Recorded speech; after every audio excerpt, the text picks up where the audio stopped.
ये अब से ठीक 59 बरस पहले की बात है। 20 मई 1961 को अमेरिका के उस वक्त के नायब सदर लिंडन बी जॉनसन पाकिस्तान के दौरे पर कराची पहुंचे थे। उनका काफिला ड्रिग रोड पर हवाई अड्डे से ईवान सदर की तरफ रवां दवां था। सड़क के अतराफ उनका खैर मकदम करने वाली अवाम का हुजूम था। जॉनसन ने तमाम सफारती और हिफाजती आदाब बालाए ताक रखते हुए कई बार रास्ते में अपनी गाड़ी रोकी और गाड़ी से उतरकर लोगों से हाथ मिलाए और उनसे बातें की। ड्रिग रोड रेलवे स्टेशन के नजदीक उन्हें अचानक एक ऊंट गाड़ी नजर आई। वो अपने काफिले को रुकवाकर गाड़ी से उतरे और हिफाजती तदाबीर का ख्याल किए बगैर सीधे इस गाड़ी के मालिक के पास पहुंच गए, जिसका नाम बशीर अहमद था। आप सुन रहे हैं BBC उर्दू की पॉडकास्ट और मैं हूं साद सुहेल। लिंडन बी जॉनसन ने तर्जुमान की मदद से बशीर अहमद से बेतकल्लुफाना गुफ्तगू की। ऊंट गाड़ी पर भोसा लदा हुआ था। लिंडन बी जॉनसन के इस्तफसार पर बशीर अहमद ने उन्हें बताया कि यह मवेशियों का चारा है और उसके ऊंट की उम्र 5 साल है। बशीर अहमद ने जॉनसन को यह भी बताया कि वो अपने ऊंट को प्यार से गाजी कहते हैं। बशीर अहमद की सादगी पर जॉनसन बहुत खुश हुए और उन्होंने उससे कहा कि आज से हम दोनों दोस्त हैं और क्या वो अपने इस नए दोस्त से मिलने के लिए अमेरिका आना पसंद करेंगे। बशीर अहमद ने जवाब दिया, क्यों नहीं, बेशक बेशक, शुक्रिया शुक्रिया। इन अल्फाज के अलावा वो कुछ और ना कह सके। इस पर सब लोग हंस पड़े। जॉनसन ने बशीर को एक खूबसूरत बॉल पॉइंट कलम तोहफे के तौर पर दिया। बशीर अहमद अमरीकी नायब सदर से इस इत्तफाकिया मुलाकात को शायद भूल जाते, मगर अगले दिन तमाम पाकिस्तानी अखबारात में उनकी खूबसूरत तस्वीर छपी हुई थी। रातों रात वो पाकिस्तान के एक बड़े आदमी बन गए थे। चंद दिन बाद रोजनामा जंग कराची में मारूफ कॉलम निगार इब्राहिम जलीस ने अपने कॉलम वगैरह वगैरह में इस वाक़े का जिक्र किया और लिंडन बी जॉनसन के इस इक़दाम की बड़ी तारीफ की। उधर अमरीकी सफारत खाने ने इस कॉलम का तर्जुमा लिंडन बी जॉनसन को, जो अमरीका पहुंच चुके थे, रवाना कर दिया। ये कॉलम पढ़कर लिंडन बी जॉनसन को कराची का ऊंट गाड़ी बान और उसको दी गई दावत याद आ गई। लिंडन बी जॉनसन ने फौरी तौर पर बशीर अहमद को सरकारी तौर पर अमेरिका आने की दावत भिजवा दी, जिसके बाद अखबारी नुमाइंदों, अमरीकी सफारत खाने के अफराद, सयाह और तमाशबीन सभी ने लांढी में उनकी बोसीदा झोंपड़ी पर यलगार कर दी। बशीर अहमद इस झोंपड़ी में उस वक्त से मुकीम थे जब वो अपना घर बार बरेली में छोड़कर पाकिस्तान आए थे। बशीर अहमद अमरीकी नायब सदर की दावत मिलने के बाद एक और उलझन में मुब्तला हुए कि वो रोज कुआं खोदते थे और रोज पानी पीते थे। अगर वो अमेरिका चले गए तो उनके बच्चों का रिज़्क़ कैसे चलेगा? अमरीकी सफारत खाने ने इस मसले का हल यूं निकाला कि बशीर अहमद की अदम मौजूदगी में उनके बच्चों को 25 रुपए रोजाना देने का इंतजाम कर दिया। बशीर अहमद इस तरफ से मुतमईन हुए तो उन्होंने अपने यादगार सफर की तैयारियां शुरू कर दी। उधर अमरीकी ज़राए अब्लाग में जब ये खबर आम हुई तो रीडर्स डाइजेस्ट ने अमरीका में बशीर अहमद का मेज़बान बनने की पेशकश कर दी और यूं पासपोर्ट और वीज़े के मराहिल से गुजरने के बाद 14 अक्टूबर 1961 को बशीर अहमद अमरीका के सफ़र पर रवाना हो गए। सफ़र पर रवानगी से कबल हुकूमत पाकिस्तान ने बशीर अहमद के मलबूसात पर खुसूसी तवज्जो दी और उन्हें 3 शेरवानियां और एक जना कैप तोहफे में पेश की ताकि वो अमरीका पहुंचकर एक बावकार पाकिस्तानी की तरह नजर आएं। हुकूमत ने लिंडन बी जॉनसन को पेश करने के लिए कुछ तहाइफ भी उनके हमरा कर दिए। बशीर अहमद जब अमरीका के लिए रवाना हुए तो अमरीकी सफ़ीर विलियम एम राउंट्री बेनफ्सो नफीस उन्हें हवाई जहाज की सीढ़ियों तक छोड़ने के लिए आए। बशीर अहमद ऊंट गाड़ी बान, जिसे अब बशीर सार बान कहा जाने लगा था, लंदन से होते हुए अमेरिका पहुंचे। लंदन और न्यूयॉर्क दोनों मकामात पर बशीर सारबान को सरकारी मेहमान का प्रोटोकॉल दिया गया। अमेरिका में उनके इस्तकबाल करने वालों में अमेरिका में पाकिस्तान के सफ़ीर अजीज अहमद भी शामिल थे। बशीर अहमद का यह दौरा तकरीबन 2 हफ्ते जारी रहा। नायब सदर जॉनसन ने उनसे अपनी मुलाकात की तजदीद की। जॉनसन ने बशीर अहमद को देखकर उनसे तकल्लुफ़न कहा कि अफसोस है कि आज यहाँ का मौसम ख़राब है और ठंडी हवाएं चल रही हैं। बशीर अहमद ने तर्जुमान की मदद से निहायत करीने से जवाब दिया, जब तक लोगों के दिलों में जज्बात की गर्मी है, सर्द हवाओं से कुछ नहीं होता।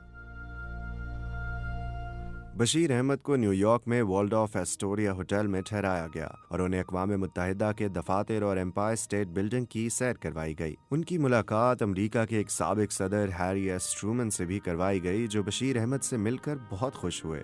अमरीकी ज़राए अबलाग को जब बशीर सारबान की अमरीका आमद की खबर मिली थी तो वो इसे एक दिलचस्प वाकया समझे थे और उन्होंने अपने मज़ा निगार कॉलम निगारों को बशीर सारबान के दौरे की कवरेज के लिए मखसूस कर दिया था। मगर इस दौरे के दौरान बशीर सारबान ने, जो बिल्कुल भी पढ़े लिखे नहीं थे, अपनी जहानत से और भरपूर बातों से अमरीकी ज़राए अबलाग को बड़ा मुतासिर किया। अब्राहम लिंकन की यादगार पर बशीर अहमद ने कहा, जब कोई शख्स अपने मुल्क के लिए जान कुर्बान कर देता है और मुल्क उसकी खिदमात को सराहता है तो एक ऐसी ही यादगार बना दी जाती है जो कयामत तक कायम रहती है। अमरीकी कांग्रेस को देखने के बाद बशीर अहमद ने कहा कि जब बहुत से लोग मिलकर किसी मसले को सुलझाने की कोशिश करते हैं तो उसका हल बेहतर निकलता है। एक दिमाग से गलती का इम्कान है, लेकिन जब हजारों दिमाग एक साथ मिलकर काम करें तो गलतियों का इम्कान बहुत कम रह जाता है। उन्होंने मजमे में एक लड़की को देखकर कहा कि बेटी की मिसाल घर में इसी तरह होती है जैसे मौसमों में बाहर का मौसम होता है। बशीर अहमद जहां कहीं भी गए दिलचस्प बातों के फूल बरसाते गए। अमरीकी ज़राए अबलाग ने लिखा कि यह यकीन करना खासा मुश्किल है कि बशीर अहमद एक अनपढ़ शख्स है। टाइम मैगजीन ने लिखा कि बशीर अहमद ने अवाम और अखबारी नुमाइंदों से निमटने में एक मुगल शहजादे की सी आन बान से काम लिया। खुद बशीर अहमद के तर्जुमान सईद खान ने कहा कि बशीर इस रवानी और फसाहत से बातें करते थे कि उनका तर्जुमा करना मुश्किल हो जाता था। बशीर अहमद को अमरीका के मुख्तलिफ इदारों ने बहुत से तोहफे तहाइफ दिए, जिनमें फोर्ड कंपनी की जानिब से दिया गया एक ट्रक भी शामिल था जिस पर सफ़ेद और सब्ज रंग करके इसे पाकिस्तानी परचम से हम आहंग किया गया था। लिंडन बी जॉनसन ने बशीर सारबान के बेटे के लिए एक स्पोर्ट्स साइकिल भी बतौर तोहफा पेश की। जॉनसन ने बशीर अहमद को हाथ में पहनने वाली एक सुनहरी अलार्म वाली घड़ी भी पेश की जो बशीर को बहुत पसंद आई। लिंडन बी जॉनसन ने सफर के अख्ताम पर बशीर सारबान को उम्रा करवाने की पेशकश की। बशीर सारबान लिंडन बी जॉनसन की इस इनायत पर अश्कबार हो गए और उन्होंने अमरीकी नायब सदर की ये पेशकश कबूल कर ली।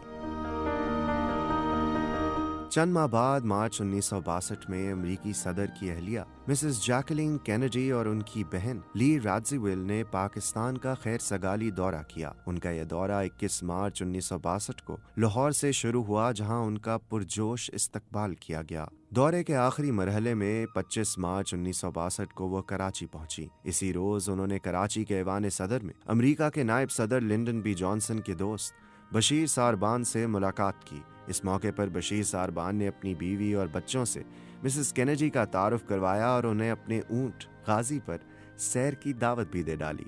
मिसेस कैनेडी ने यह दावत बड़ी खुश दिली से कबूल की और अपनी बहन के साथ ईवान सदर के लॉन में 5 मिनट तक बशीर के ऊंट की सवारी की। मिसेस कैनेडी इस सवारी से बहुत खुश हुई और उन्होंने इस ऊंट के साथ कई तस्वीर भी बनवाई।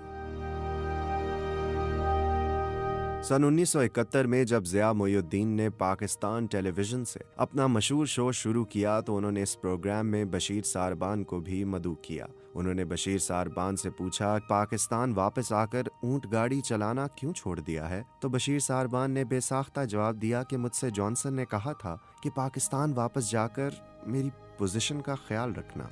सन 1963 में जॉन एफ कैनेडी के कत्ल के बाद लिंडन बी जॉनसन अमेरिका के सदर बन गए और इस ओहदे पर वो सन 1968 तक फाइज रहे। 22 जनवरी 1973 को जब लिंडन बी जॉनसन का इंतकाल हुआ तो मीडिया को बशीर सारबान एक मर्तबा फिर याद आए। वो कराची में अमरीकी कौंसल खाने में मदऊ किए गए, जहां उन्होंने लिंडन बी जॉनसन के इंतकाल पर रखी गई ताज़ियती किताब में अपने तासुरात रकम किए। इसके बाद बशीर सारबान एक मर्तबा फिर गुर्बत और गुमनामी के अंधेरों में गुम हो गए और 14 अगस्त 1992 को जब उनका इंतकाल हुआ तो बहुत से लोगों को ये भी याद नहीं था कि इस गुमनाम शख्स की खबरें और तस्वीर कभी दुनिया भर के अखबारात में सफ़ा अव्वल की जीनत बनी थी।